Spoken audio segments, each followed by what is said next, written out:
अवनी एक इंट्रोवर्ट लड़की थी। 3 सालों से वो एक पार्क में हॉर्टिकल्चर की जॉब कर रही थी और अपने इन पेड़ पौधों फूलों की दुनिया में बहुत ही खुश थी। पर उसकी माँ को उसकी शादी की चिंता सताने लगी। अवनी 26 साल की थी, लेकिन आज तक वो किसी रिलेशनशिप में नहीं रही, इसलिए उसकी माँ उसे ब्लाइंड डेट पर भेजती रहती थी। आज शाम को भी वो ऐसे ही एक ब्लाइंड डेट पर जाने वाली थी। दोपहर का समय था और सभी अभी डेट पर जाने का समय था। अवनी खिड़की के पास बैठी कॉफी लेकर और नोवेल पढ़ने लगी। 3 दिन से वो नोवेल पढ़ रही थी। नोवेल में एक राजकुमार हीरो था। फीमेल लीड बार बार उसे छोड़कर भागती रहती थी। आज वो नोवेल के लास्ट पार्ट पढ़ रही थी। राजकुमार ने फाइनली फीमेल लीड को पकड़ लिया था, लेकिन हीरोइन का कहना था कि वो तभी लौटेगी जब राजकुमार अपनी बाकी की रानियों को महल से निकाल देगा। उस समय एक से ज्यादा पत्नी होने की प्रथा थी। राजकुमार तो हीरोइन से ही प्यार करता था। उसने बाकी रानियों को महल से निकालने का आदेश दिया। वो सभी रानियां रोते हुए राजकुमार की मां के पास गई, जिनके आदेश पर उन्हें रुकने की इजाजत मिल गई। पर अब ये रानियां हीरोइन राजकुमारी से जलने लगी और फिर शुरू हुआ बदले का खेल। लेकिन हीरोइन तो हीरोइन थी, हर बार हीरो की वजह से बचकर निकल जाती है। ऐसे ही राजकुमार की एक रानी जो हीरोइन से कुछ ज्यादा ही नफरत करती थी, उसने भी हीरोइन को नुकसान पहुंचाने की कोशिश की और राजकुमार ने उसे पकड़ लिया। राजकुमार के आदेश पर उसे इतना मारा गया कि वो तड़प कर मर गई। राजकुमार इस रानी की मौत को बाकी सबके लिए वार्निंग बनाना चाहता था, ताकि आगे से कोई भी और उसकी स्त्री को आंख उठाकर भी न देख सके। अवनी नोवेल पढ़ने में इतना मगन थी कि प्यास लगने पर बिना देखे वो गिलास उठाने लगी कि उसकी उंगली टेबल पर सजे कैक्टस के पौधे को छू गई और उसकी उंगली से खून निकलने लगा। अवनी ने खून देखा और तो उसे चक्कर आने लगी। वो पलकें झपकाना चाहती थी, लेकिन हिल भी नहीं पा रही थी। एक झटका सा महसूस हुआ जब उसे होश आया। उसके सामने की टेबल, जो कि मॉडल डिजाइन की थी, अब एंटीक बेम्बू में बदल चुकी थी। अवनी हैरान सी उठी और चारों ओर देखने लगी। ये उसका कमरा नहीं था, सभी डेकोरेशन भी पुराने जमाने की थी। रानी राजनंदिनी, क्या हुआ? किसी लड़की की आवाज़ सुनकर अवनी ने उस दिशा में देखा। सामने लहंगा चोली पहने हुए एक लड़की खड़ी थी, डरी सहमी सी। इस लड़की ने राजाओं महाराजाओं के टाइम के कपड़े क्यों पहन रखे, और इस कमरे का डेकोरेशन भी पुराने जमाने का है। डोंट टेल कि मैं दूसरी दुनिया में आ गई। मैं कहाँ पर हूँ? अवनी ने मुंह से मुश्किल से ये शब्द निकले। वो लड़की इतना डर गई कि सीधे घुटनों को बल गिर गई और अपना सिर जमीन पर रखकर रोते हुए बोली, रानी कृपया इस दासी को ना डराए। आपको क्या हुआ दासी रानी? अवनी के दिमाग में खतरे की घंटी बजने लगी।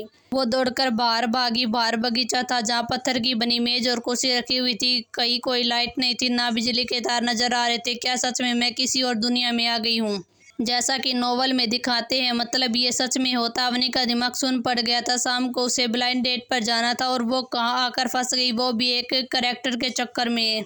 कैक्टस, हाँ कैक्टस, सुबह से ही वो यहाँ पर आई थी। मैं तो यहाँ से जाने का कोई न कोई रास्ता तो जरूर होगा। रानी आपको क्या हुआ? क्या आपकी तबीयत खराब है?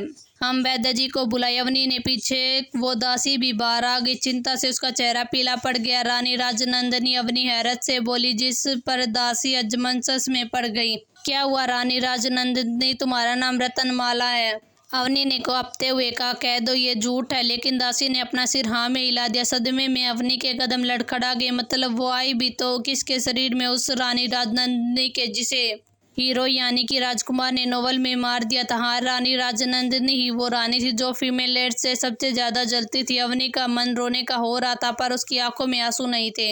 इधर अपनी रानी की अजीब हरकतों को देखकर रतनमाला रो ही जा रही थी। क्या तुम रोना बंद करोगी? अवनी परेशान होकर बोली। लेकिन रानी आप बहकी बहकी बातें क्यों कर रही हैं? रतनमाला सुबकते हुए बोली, मैं हूँ, हम ठीक हैं, हमें अंदर लेकर चलो। रतनमाला का हाथ पकड़े हुए अवनी अंदर बिस्तर पर बैठ गई। रतनमाला ने उसे कांसे के गिलास में पानी दिया, जिसे उसने पी लिया और कुछ देर शांत होगी। रतनमाला ने भी अपने आंसू पूछ लिए। हाल फिलहाल में कुछ खास घटित हुआ है?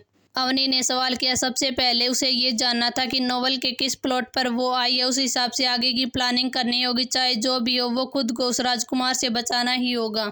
चलो मारा तो मारा, लेकिन कोड़े बरसा कर मारा। इतनी दर्दनाक मौत उसे जल्दी ही सोचना होगा। कुछ समय में राजमाता का जन्मदिन आने वाला है। इसी की तैयारियां महल में चल रही हैं। उसके अलावा तो कुछ खास घटित नहीं हुआ। रतनमाला ने जवाब दिया। जन्मदिन? इसका मतलब राजकुमार को युद्ध से लौटे हुए 1 महीना भी नहीं बीता है। हीरोइन की एंट्री अभी भी नहीं हुई है और वो अपनी मौत से अभी कोसों दूर है। अगर वो फीमेल लीड से पंगा न ले, अपना सिर झुका कर रखे तो मेन लीड के पास उसे मारने की कोई वजह ही नहीं होगी और इसी दौरान वो यहाँ से अपनी दुनिया में वापस जाने का रास्ता खोज लेगी।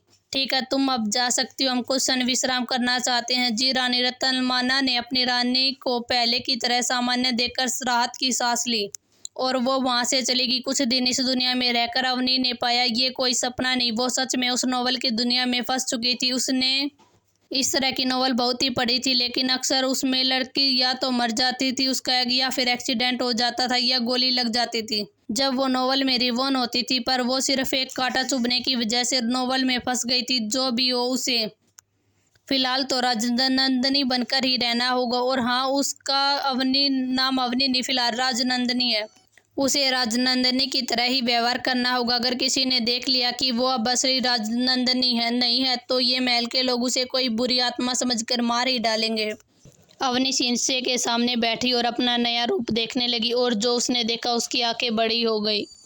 खुद को शीशे में देखकर अवनी चौंक उठी। सामने शीशे में जो प्रतिबिंब था वो इतना सुंदर था कि अवनी पलकें झपकाना ही भूल गई। उसने मॉडल दुनिया में भी एक से एक खूबसूरत लड़की देखी थी, हीरोइन देखी थी, मॉडल देखी थी, लेकिन ये रानी राजनंदिनी की खूबसूरती शब्दों में बयां करना ही मुश्किल था। ऐसा लग रहा था जैसे वो स्वर्ग की कोई अप्सरा हो। नॉवल के मुताबिक रानी राजनंदिनी राजकुमार की सभी रानियों में सबसे ज्यादा खूबसूरत थी। शायद यही वजह थी कि रानी फीमेल लीड के सामने हार नहीं मानना चाहती थी और राजकुमार को अपना बनाने की जिद पर अड़ी थी। अवनी खड़ी हुई इस समय वो कॉटन की साड़ी जैसे कपड़े में लिपटी हुई थी। इस दुनिया में मॉडल दुनिया की तरह अंडरगारमेंट नहीं थे।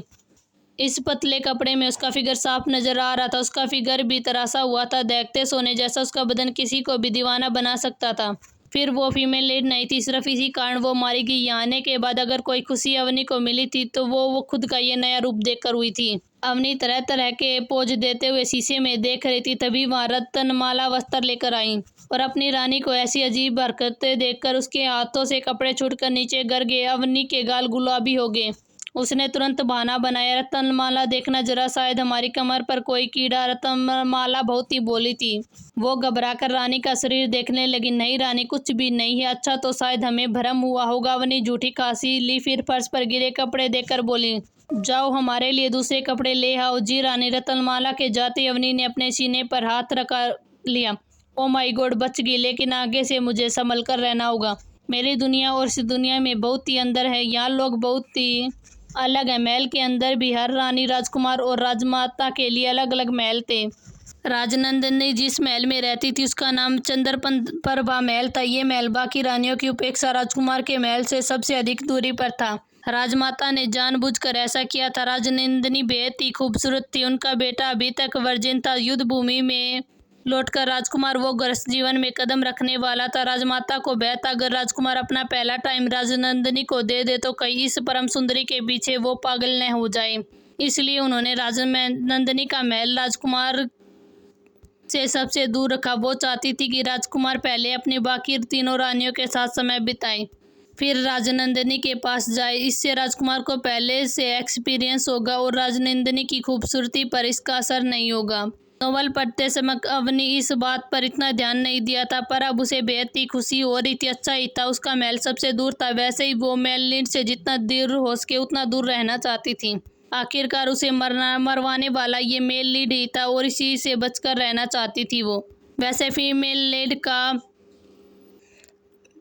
हेलो ही अलग है, मतलब साइड विलियन चाहे कितनी भी खूबसूरत हो, मेल लीड और सपोर्टिंग मेल लीड और सब फीमेल लीड से ही प्यार करते हैं। आखिरकार विलेनेस को प्यार भी कौन करेगा, वो तो खूब बहुत ही बुरी है ना, सिर्फ बदला लेना जानती है और हीरोइन के हर समय मुकाबला करती है, जबकि हीरोइन एकदम इनोसेंट प्योर होती है। अवनी ने अपना सिर हिलाया। मैं भी क्या क्या सोच रही हूँ, चाहे इस दुनिया के सारे आदमी फीमेल लीड को ही पसंद करें, मुझे कोई भी फर्क नहीं पड़ता, क्योंकि उसे तो यहाँ से जाना होगा। ये दुनिया उसकी नहीं थी। माना ये रूप बहुत ही खूबसूरत था, लेकिन वो अपनी सिंपल जिंदगी में पेड़ पौधों के बीच खुश थी। यहाँ आकर तो उसे हर पल अपनी जान जाने का ही खतरा बना रहता था।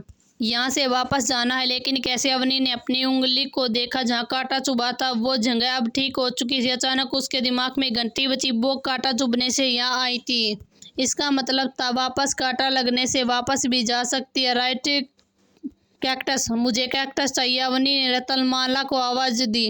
रतनमाला उस समय बाहर बगीचे में कढ़ाई कर रही थी। आवाज सुनकर वो अंदर आई। पिछले 2 दिनों से उसकी रानी बहुत ही अजीब बर्ताव कर रही थी। पहले तो उसकी आवाज एकदम मीठी थी, मतलब मीठी तो अभी भी है, पर ये आवाज तेज आवाज में बोलती और उसकी बातें अजीब होती थी। रतनमाला, हमें कैक्टस का पौधा चाहिए, अभी क्या मिल सकता? अवनी ने मुस्कुराते हुए पूछा। उसकी मुस्कान इतनी गहरी थी कि उसकी आंखों में खुशी चमक रही थी। अवनी को नहीं पता था वो पहले इतनी खूबसूरत है और जब मुस्कुराती है तो लोगों के दिलों की धड़कन रुक जाती है। रतनमाला का भी यही हाल था। अपनी खूबसूरत रानी को देखकर वो पल के झपकाना भी भूल गई और अटकते हुए बोली, रानी ये कैक्टस क्या होता है? कैक्टस, अवनी ने अपने दिमाग पर जोर डाला और उछलते हुए बोली, हाँ, नागफनी का पौधा, वो तो जानती हो। नागफनी नहीं, हमने कभी नहीं सुना ऐसे किसी पौधे के बारे में। रतनमाला ने देखा उसके बोलते उसकी रानी का चेहरा और ताजे गुलाब की तरह खिला हुआ था एकदम मुरझा गया।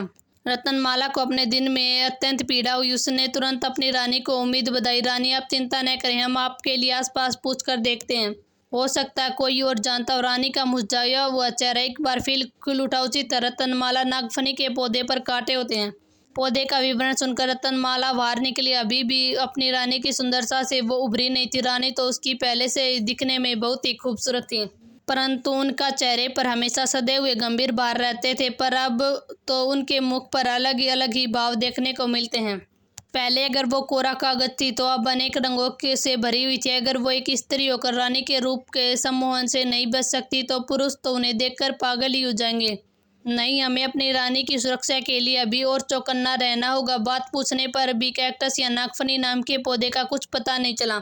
जब भी रतनमाला रानी को निराशाजनक संदेश देती, उसका फूल सा चेहरा रोने जैसा हो जाता। ये देखकर रतनमाला बेहद दुखी थी। आखिर में वो दांत किटकिटाकर अपना दिल पक्का करते हुए बोली, रानी, हमारे पास एक सुझाव है, क्यों ना हम घाट पर चले? घाट पर बाजार लगता है, वहाँ अक्सर कई नई नई चीजें आती हैं, परंतु महल से बाहर निकलने के लिए हमें राजमाता से आज्ञा लेनी होगी। क्या राजमाता राजनंदिनी को महल से बाहर जाने की आज्ञा देंगी? क्या अवनी को कैक्टस मिल पाएगा? और अगर मिल ही भी गया तो क्या वो इतनी आसानी से वापस जा सकेगी, या कुछ और भी होने वाला है?